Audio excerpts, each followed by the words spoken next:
I am somebody who loves reading, so I keep books and the magazine. I have kept newspapers up to 40, 50 years, and I decided then to have a library which can be used by others to enhance their knowledge. We started with about 12 to 15,000 books on ground from various subjects. Military, intelligence, government, engineering, and so on and so forth. We put them on shelf. We begin to get donations from the general public and from our in-house researchers and other well-wishers. There is need for an organ to also come out and say what we know about Nigeria, about West Africa, and indeed about the world. Things that will also cover other issues that are globally related, like climate change. Based on that, we formed Gusau Institute. So when the GI was founded, we envisioned an entity that would provide qualitative inputs about security management and good governance in Nigeria, the African continent, and globally. But we wanted it to be something with an Afrocentric point of view that explains the African perspective on issues.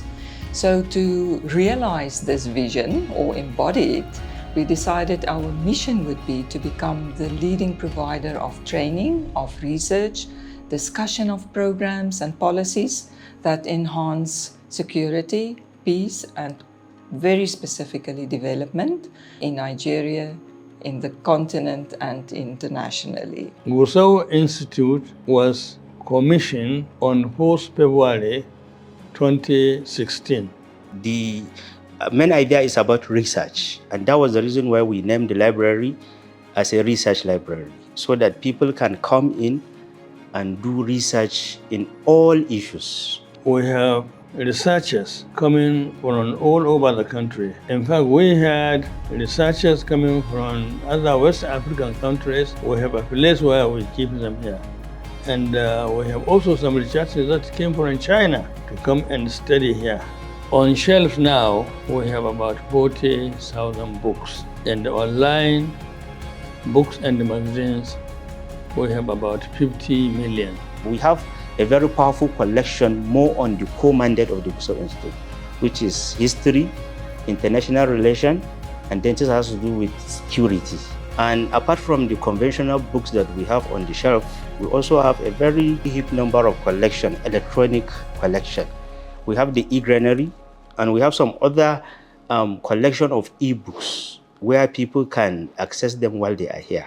So virtually to date, from that year that we started, because we started with only one user from Ahmadu Bello University. So to date, we have more than 1,000 members that are currently registered to do research in this library. The core mandate of the library is to support general research and to provide awareness and to encourage people to read and write, especially in northern Nigeria, where there are virtually more than 13 million out-of-school children. So annually, we commission a team. You choose your own topic and you write a story which has never been published and send it to us.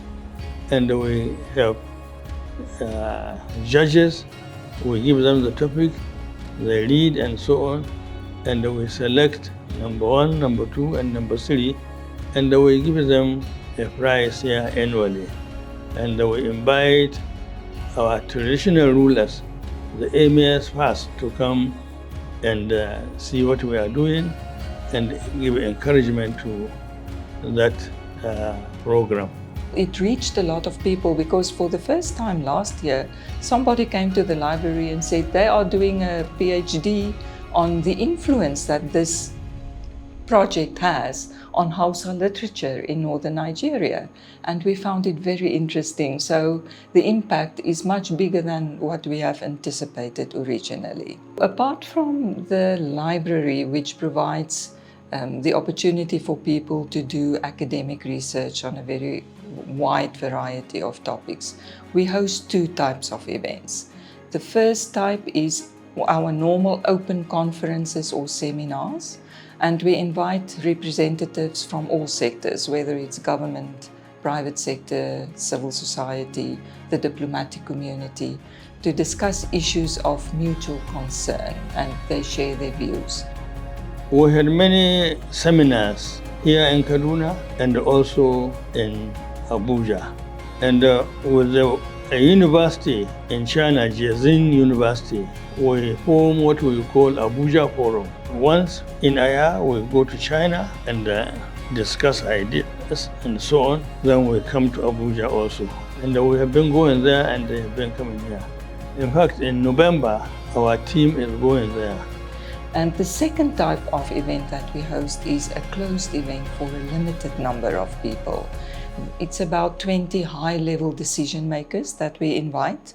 They sit around the table, they discuss a thorny issue in confidence and privately. The Chatham House rule applies, so there's no reporting, no one can quote anyone or whatever.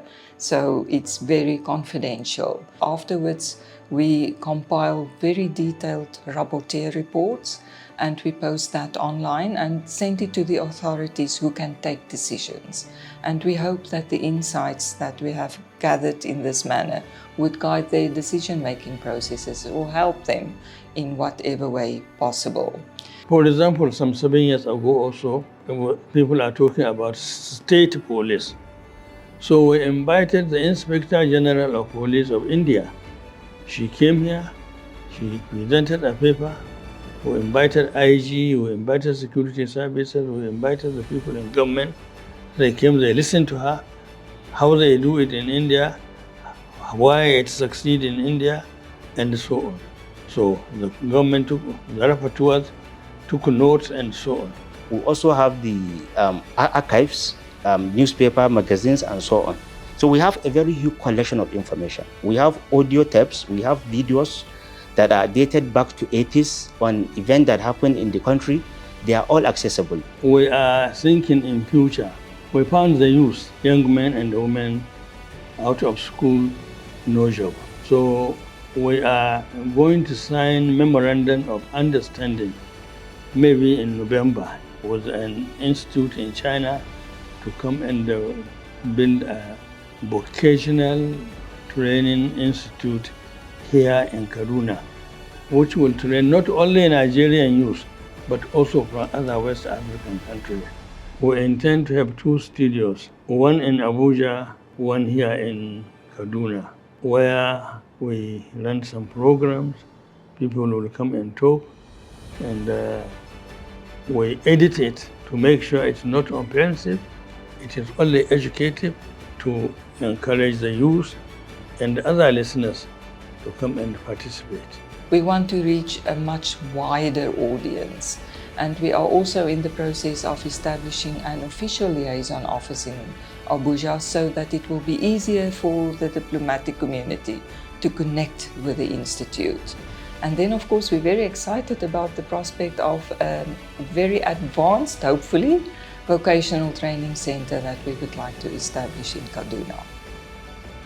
So anything that we do, we try as much as possible to see that we are just doing it to support the idea of good governance, security, and education, so that people can be able to have a very peaceful and a very successful society.